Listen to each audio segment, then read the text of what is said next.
A resposta é Cristo. E por isso tem que ter esperança. Porque Santo Agostinho diz, isso é bem, eu gostaria de partilhar com o telespectador, Santo Agostinho diz que duas coisas matam a ânima, a alma, o ânimo de alguém: desespero e presunção. Desespero é falta de esperança. Presunção é falsa esperança. Só a esperança salva.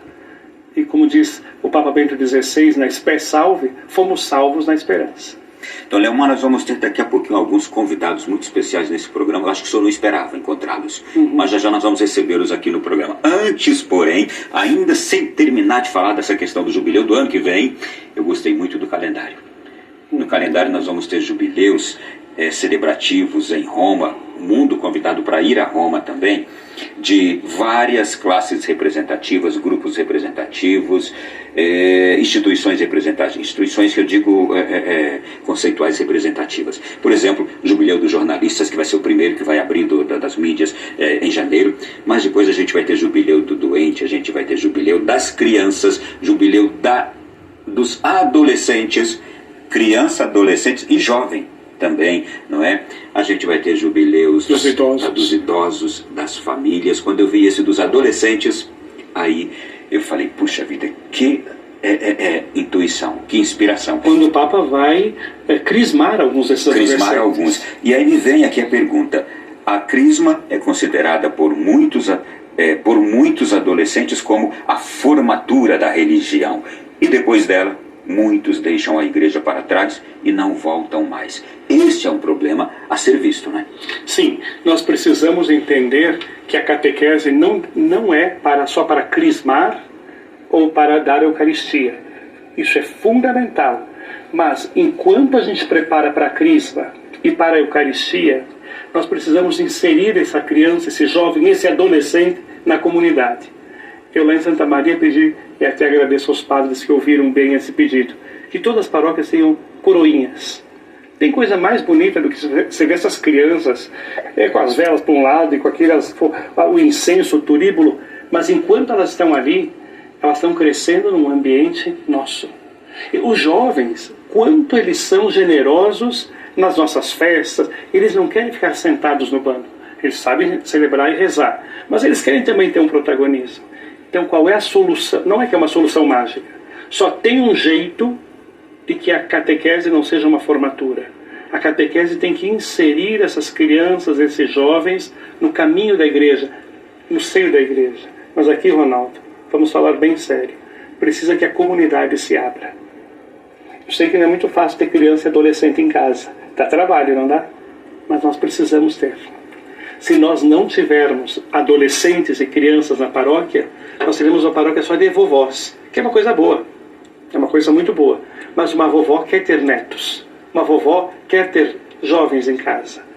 Precisamos nos alegrar e trazer jovens e crianças para a igreja. Você sabe o que eu ouvi uma vez alguém dizer assim? Mas muita criança, ter muitos filhos dá trabalho, é problema, é cansativo. Aí uma pessoa foi e disse assim, é tudo isso, mas tem vida. Tem vida dentro da casa. Tem vida.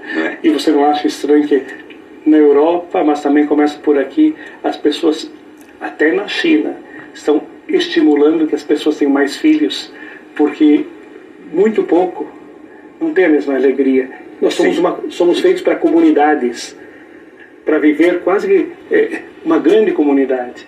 E por isso que a comunidade também não pode se isolar, ela não pode se fechar, assim como a família não pode se fechar. Vamos voltar àquela pergunta do final do bloco passado?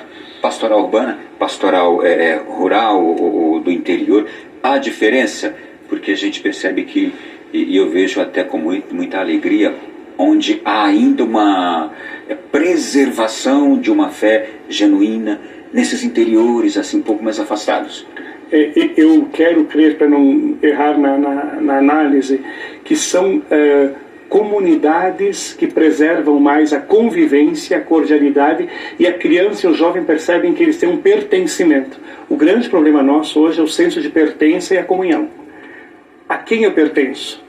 Eu pertenço a uma paróquia, eu pertenço a uma comunidade, eu só vou lá pegar o sacramento. Mesmo que eu posso celebrar a Eucaristia todo domingo sem sentir pertencimento. Eu vou à missa, mas eu não comungo com aquele grupo que está ali. Isto é um desafio. E já no interior, as pessoas, até geograficamente, elas se agregam mais. Sim, nós comentávamos sobre a questão das novas tecnologias, mas em muitos lugares as novas tecnologias chegaram lá também. Eu conheço algumas comunidades mais no interior que têm internet, mas como a comunidade é muito viva, o jovem não se sente mais atraído pelo celular do que por estar junto num jogo de futebol de sábado à tarde ou estar junto no churrasco de domingo, de meio-dia, todo mundo junto na comunidade. Aqui nós precisamos ver que a fé passa pela experiência de vida, do cotidiano. Então, famílias que podem estar no centro de São Paulo ou do Rio, que tem um senso de pertencimento entre elas mais forte, o celular não é mais forte que a convivência. Eu tenho dito uma coisa, Ronaldo, que as pessoas até podem estranhar um pouco. Quando eu faço crisma, lá em Santa Maria, em todas as crismas, todas, eu digo isso: jovens, cuidado que o cachorrinho não ganhe mais abraço do que a avó. Tem famílias que estão gastando mais dinheiro e afeto com animais. Não tem problema, o animal ajuda, até pode ser, mas tem gente ficando muito abandonado no afeto. Tem gente que, se não, mas uma senhora amiga minha disse assim: mas bispo, quanto mais eu conheço gente, mais eu gosto dos animais. Eu digo: pois é, porque os animais não nos conhecem bem, né? Porque se nos conhecessem, nós precisamos ter o semelhante. É o semelhante que me ajuda a me corrigir, a crescer, a avançar. O animal tem também uma função de me ajudar, mas ele não substitui um filho. Ele não substitui uma mãe e um pai. Ele não substitui aquela avó que criou os netos e agora precisa de atenção. Eu acho que precisamos rever esses conceitos. Tudo isso passa pela fé cristã, porque a fé cristã tem uma antropologia. Antes da gente falar de escatologia, tem que ver o que é um ser humano que vai se salvar. É um ser humano que não se salva sozinho. Ninguém se salva sozinho. Não? É preciso salvar-se com o outro. Tem muita gente que dá mais valor no animal, no cachorro, no gato, do que e até no fim da vida. E a fé cristã nos faz nos abrir no ser humano, ao outro, no não neto, no desistir do filho. outro, não trocá-lo por qualquer outra coisa que venha substituir meu afeto, meus afetos. A fé cristã ensina a investir meus esforços e até talvez meus bens pelo outro, e não por um animal ou qualquer que seja outra coisa, por mais que tenha valor, não é?